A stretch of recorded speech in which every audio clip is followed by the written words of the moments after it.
Did anyone watch Solo this weekend? I didn't, and neither did a lot of people. I was in the boycott bandwagon, and I'll explain why. To make a long story short, I didn't like The Last Jedi, and I disagree with the direction Lucasfilms is heading.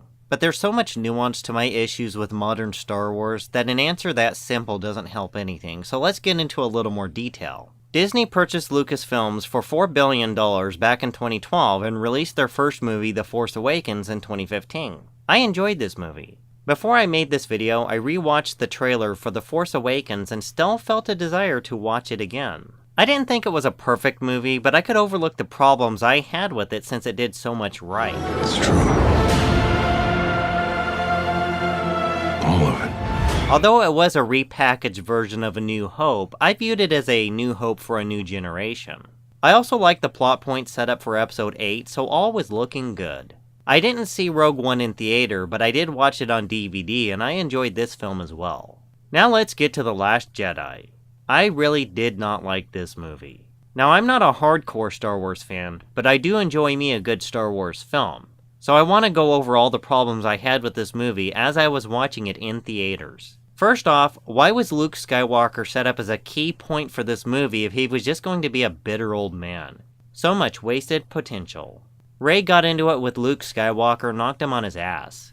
How is someone so inexperienced able to put a Jedi Master in his place?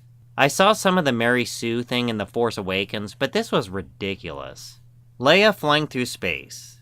I thought that entire scene was dumb. Snoke requested Kylo Ren be brought back to finish his training in Episode 7, just to be belittled by Snoke in Episode 8. It was like watching the Mandela effect in Star Wars. Is this even the same franchise, or was I warped into an alternate reality? And speaking of Snoke, there was no real backstory. The Last Jedi turned an interesting villain into the equivalent of a disposable monster of the week for your typical weekly television show. I completely lost interest in this character. The entire Casino Planet plot seemed almost pointless. I also didn't like what they did with various other characters who were introduced in The Force Awakens, and to top it off, you gave us Rose Tico. I don't know how you pulled it off, but you managed to make a character less popular and more disposable than Jar Jar Binks. Now this isn't an in-depth critique of The Last Jedi, these were just some of the things going through my mind while I was watching the movie in theaters. I have so much more to say about The Last Jedi than I care to at this moment. I didn't leave that movie angry, more like I was underwhelmed. I've never walked out of a Star Wars film that disappointed. Then I started looking around online, reading forum posts and watching YouTube videos. Two names kept coming up. One was Kathleen Kennedy. Various things she said over the last few years kept cropping up, and then a lot of what I started disliking about Star Wars started to make a whole lot more sense. The other name that kept coming up was Rian Johnson, and again, it all started making sense when I watched interviews with that guy. Then people started learning about the behind-the-scenes antics with some of these movies, how supposedly J.J. Abrams set up a bunch of things that Rian Johnson threw out so he could make his own movie, how Rian Johnson was basically given the go-ahead to pursue his own trilogy, only to release the most divisive and arguably the worst Star Wars film ever made. And then the issues with Solo. I'll try to summarize this with one paragraph. You have a movie no one asked for with an actor who was wrong for the part, directed by people who were replaced by a more competent director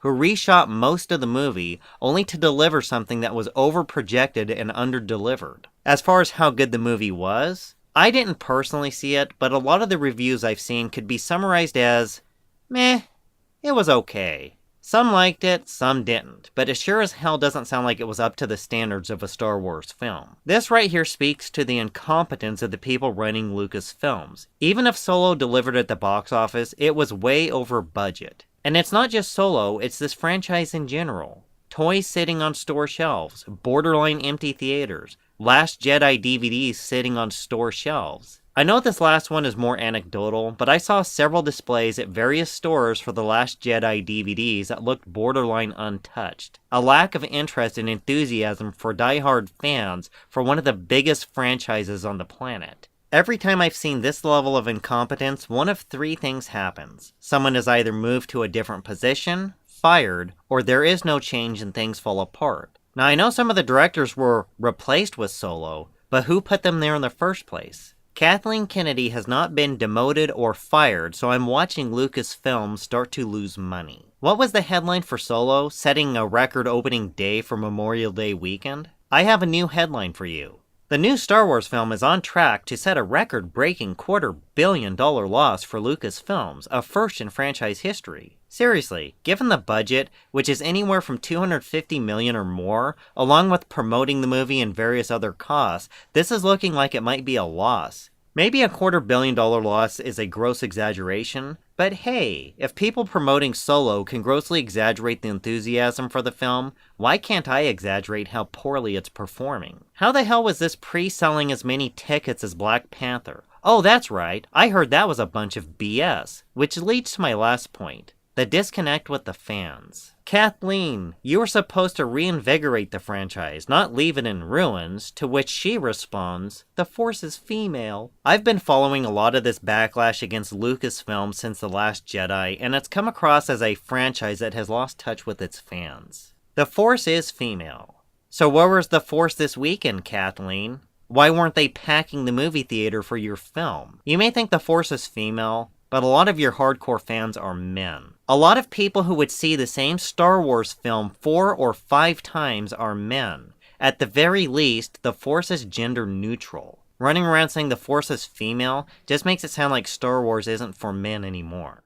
I think there was an assumption being made for quite a while that girls didn't care about Star Wars, or that girls weren't identifying with characters like Luke Skywalker or Han Solo. They were only identifying with Princess Leia. Personally, I don't have a problem with a female Jedi, but I'm not interested in a poorly written Mary Sue version of one. It'd be just like if Luke Skywalker learned almost everything he needed to know about the Force with almost no help from Obi-Wan Kenobi or Yoda. Right now, you don't have a gender identity problem, you have a writing problem. Luke Skywalker was well written. Rey is not. Whereas Luke was a memorable character with an unforgettable journey, Rey will be easily forgotten in a few years. The picture did receive some criticism online, social media, even in the Star Wars community a little bit. That. Criticism online? It's unheard of. Something that happens ever? Looking back, was there any of the criticism that you read that you may feel is now kind of fair? No.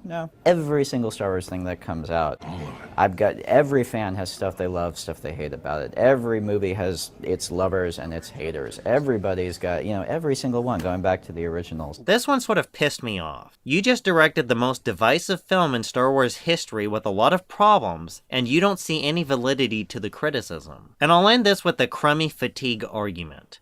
They're now saying Star Wars fans are suffering fatigue. I think part of this stems from a lack of understanding why no one went to see Solo. Seriously, if you get out of your bubble and watch a few of the hundreds of YouTube videos from diehard fans explaining why they didn't show up to Solo, you'd learn a thing or two about your customers. When fans threatened to boycott, it was dismissed. Now that Solo bombed at the box office, it's fatigue. It's either ignorance or just flat-out denial of reality. People will go see several Marvel movies in 1 year. I don't see them getting fatigue. Star Wars used to be something kids and young adults would line up to watch. The same people you think have Star Wars fatigue would stand in line for days and go see the same movie 2, 3, or even 4 or 5 times before it left theaters. The people you think have fatigue couldn't get enough of it.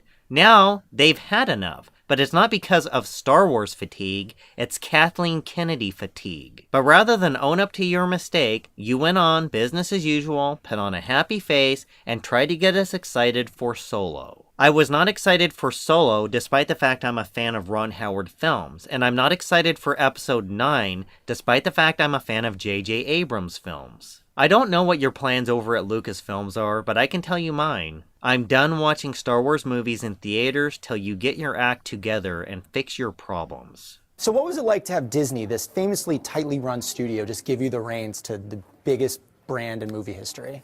It was scary in exactly the way you would think it would be scary. But the truth is, Disney and Lucasfilm, they were good collaborators, but they let us do our thing.